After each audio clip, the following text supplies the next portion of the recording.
Welcome to Telangana వెలుగు. నేను మీ రాజు. So కేంద్రం ఇప్పటికీ మంత్రివర్గ విస్తరణ రేపో ఎల్లుండో ప్రకటించనుంది. అయితే తెలంగాణ నుంచి ఎవరికి మంత్రివర్గంలో చోటు కల్పించనుంది.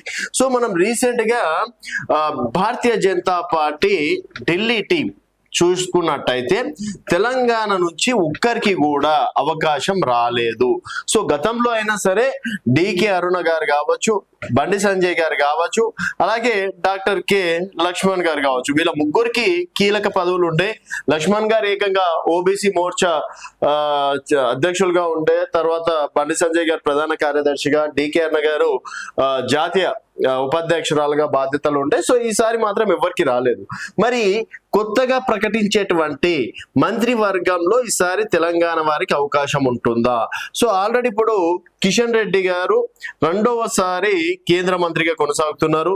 తర్వాత బండి సంజయ్ గారు మొదటిసారిగా కేంద్ర హోం సహాయ శాఖ మంత్రిగా కొనసాగుతున్నారు. సో వీరినితో పాటు మరొక ఇద్దరికి తెలంగాణ నుంచి అవకాశం ఇవ్వబోతున్నట్టు కూడా తెలుస్తుంది. ఎందుకంటే భారతీయ జనతా పార్టీ నితిన్ నబీన్ గారు గతంలో ప్రకటించారు, అండ్ అమిత్ షా గారు కూడా ఈసారి పశ్చిమ బెంగాల్ తర్వాత టార్గెట్ ఫర్ తెలంగాణనే ఉండబోతుంది అని చెప్పేసి ప్రకటించారు. సో ఇప్పటికీ ఇద్దరు కేంద్ర మంత్రులు, అలాగే మొన్న 8 ఎంపీలు కూడా తెలంగాణ నుంచి గెలుచుకోవడం అనేది జరిగింది. సో దక్షిణ భారతదేశంలో భారతీయ జనతా పార్టీని, అంటే ఇక్కడ కాంగ్రెస్ ఇప్పుడు కర్ణాటకలో ఉంది, తెలంగాణలోనూ మాత్రమే ఉంది. ఎన్డీఏ కూటమి చూసుకుంటే కేవలం ఆంధ్రప్రదేశ్ లోనే ఉంది. అలాగే విజయ్ ఆల్రెడీ కాంగ్రెస్ తోటే జతగట్టారు, అండ్ కేరళలో కూడా కాంగ్రెస్ పార్టీ గెలవడం అనేది జరిగింది.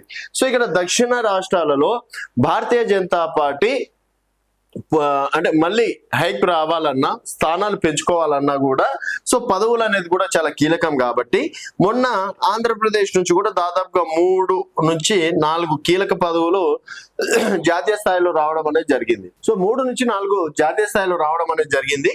మరి ఈసారి కేంద్ర మంత్రివర్గంలో భారతీయ జనతా పార్టీ నుంచి తెలంగాణ నుంచి మహిళా కోటలో, ఒకవేళ మహిళా కోటలో కనుక ఇస్తే డికే అరుణ గారి పేరు ప్రధానంగా వినిపిస్తుంది. సో అందుకని డికే అరుణ గారికి ఈసారి జాతీయ కార్యవర్గంలో స్థానం రాలేదా అని ఒక చర్చ నడుస్తుంది. లేదు ఓబీసీ నుంచి ఇవ్వాలనుకుంటే ప్రధానంగా 3 పేర్లు వినిపిస్తుంది. అందుట్లో ఈటెల రాజేందర్ గారి పేరు. ఈటెల రాజేందర్ గారు ముజిరాజ్ సామాజిక వర్గం నుంచి ఉన్నటువంటి కీలక నేత. సో ఈటెల రాజేందర్ గారు ముదిరాజ్ సామాజిక వర్గం నుంచి ఉన్నటువంటి కీలక నేత. ఈరోజు తెలంగాణలో దాదాపుగా 40 నుంచి 45 లక్షల ఓట్ బ్యాంక్ అనేది ముదిరాజ్ సామాజిక వర్గానికి కలిగి ఉంది.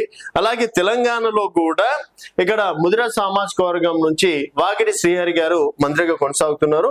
సో ఈటెల రాజేందర్ అతిపెద్ద పార్లమెంట్ అయినటువంటి, దేశంలోనే అతిపెద్ద పార్లమెంట్ అయినటువంటి మల్కాజ్గిరి నుంచి ఎంపీగా బాధ్యత వహిస్తున్నారు. తర్వాత చూసుకున్నట్టయితే డాక్టర్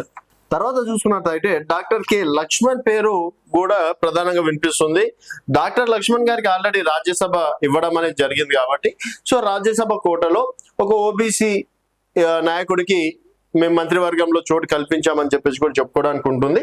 అట్లా డాక్టర్ లక్ష్మణ్ గారి పేరు వినిపిస్తుంది. తర్వాత 3వ పేరు వచ్చేసి నిజామాబాద్ ఎంపీ అయినటువంటి ధర్మపురి అరవింద్. సో ధర్మపురి అరవింద్ పేరు కూడా మున్నూరు కాపు సామాజిక వర్గం నుంచి ఉన్నటువంటి కీలక నేత. ఆల్రెడీ డి శ్రీనివాస్ గారి అబ్బాయి కాబట్టి సో నిజామాబాద్ లో వారికి ఉన్నటువంటి పలుకుబడి ఉంది. సో ఆ విధంగా అరవింద్ పేరు కూడా ప్రధానంగా వినిపిస్తుంది.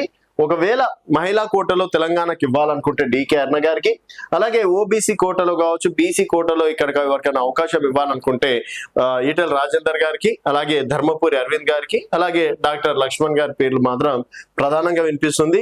సో జాతీయ కార్యవర్గంలో అవకాశం రాకపోయినా రేపు కేంద్ర మంత్రి వర్గంలో అయినా సరే తెలంగాణ నుంచి ఎవరికో ఒకరికి, లేకపోతే 2 పదవులు మాత్రం ఖాయమని చెప్పేసి కూడా చెప్తున్నారు. అండ్ తెలంగాణ నుంచి కేంద్ర మంత్రివర్గంలో ఎవరికి అవకాశం ఇస్తే బాగుంటుంది అనేది మీ అభిప్రాయాల కింద కామెంట్ రూపంలో తెలియజేయండి. చూస్తూనే ఉండండి తెలంగాణ వెలుగు.